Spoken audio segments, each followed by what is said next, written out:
One question that may be best for Mr. Guernsey. My question for you is, if we were to move forward with MF4, I have heard that you sound like you would, you've stated that you would walk away from the project, but can you project at all what the price point for units would be if we had to build on that lot with the economics of that lot to build units there at that in that zoning category? Right.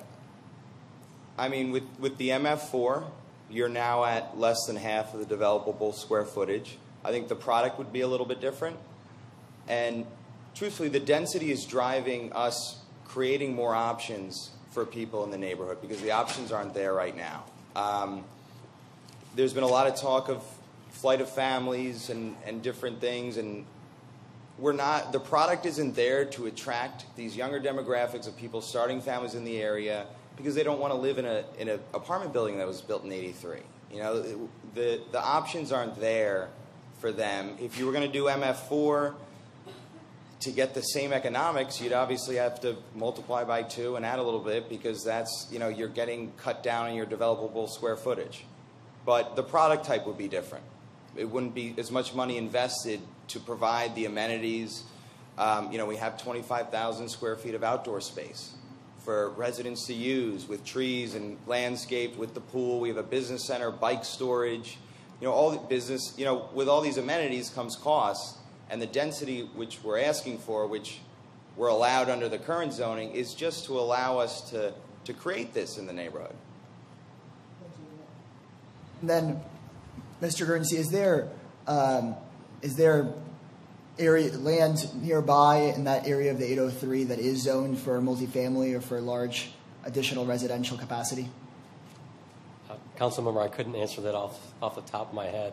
Okay, I believe in you a lot. I'm sorry I went a little bit overboard with that question. I might be able to provide you a little bit more information, though. If it were to be zoned MF4, and you were to, at least under our zoning regulations, try to build the maximum number of units, under MF4 you could only get about 54 units per acre, and that's if you built all efficiencies, and most people don't build all efficiencies.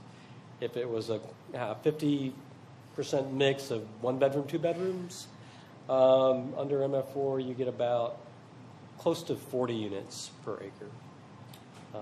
And I think right now it's proposed about 107, I think is the number that I heard. So just to give you some perspective of what the difference would be in the number of units, I just wanted to offer that for your information. I guess my question was trying to get to the point of the fact that it sounds like there's a plan for this to be a commercially zoned area, but it seems like it makes sense for there to be additional people that get to live and enjoy that part of town.